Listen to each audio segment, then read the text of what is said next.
പലപ്പോഴും മാനസികമായ സമ്മർദ്ദമോ ഉത്കണ്ഠയോ കാരണം രാത്രിയിൽ ഉറക്കം ലഭിക്കാതെ പോകുന്നവരാണോ നിങ്ങൾ?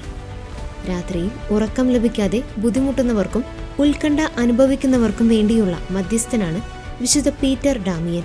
11-ാം നൂറ്റാണ്ടിൽ ജീവിച്ചിരുന്ന ഇദ്ദേഹം കഠിനമായ പ്രായശ്ചിത്തങ്ങളും തപസ്സും ചെയ്തിരുന്ന ഒരു സന്യാസിയായിരുന്നു.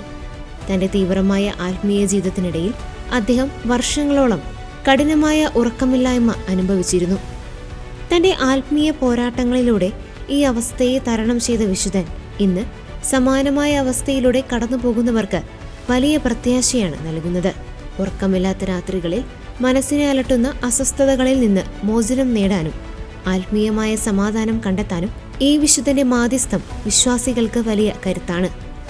ഉറക്കമില്ലായ്മയുള്ളവർ വിശുദ്ധനോട് പ്രാർത്ഥിക്കേണ്ടത് ഇങ്ങനെയാണ്: വിശുദ്ധ പീറ്റർ ഡാമിയനെ, അങ്ങ് അനുഭവിച്ച അതേ ഉറക്കമില്ലായ്മയിലൂടെയാണ് ഞാനും കടന്നു പോകുന്നത്. എൻ്റെ മനസ്സിനെയും ശരീരത്തെയും ശാന്തമാക്കാനും ദൈവത്തിലുള്ള പൂർണ്ണമായ വിശ്വാസത്തോടെ വിശ്രമിക്കുവാനും എന്നെ സഹായിക്കണമേ. ഈ രാത്രിയിൽ എനിക്ക് ആശ്വാസകരമായ ഉറക്കം നൽകാൻ കർത്താവിനോട് അപേക്ഷിക്കണമേ. മരുന്നുകൾക്കും മറ്റ് ചികിത്സകൾക്കുമൊപ്പം ആത്മീയമായ സമാധാനവും ഉറക്കത്തിന് അനിവാര്യമാണ്. രാത്രിയിൽ ഉറക്കം വരാതെ ബുദ്ധിമുട്ടുമ്പോൾ അസ്വസ്ഥരാകാതെ വിശുദ്ധ പീറ്റർ ഡാമിയന്റെ മാധ്യസ്ഥം തേടുന്നത് മനസ്സിന് സമാധാനവും നല്ലൊരു ഉറക്കവും നൽകാൻ സഹായിക്കും.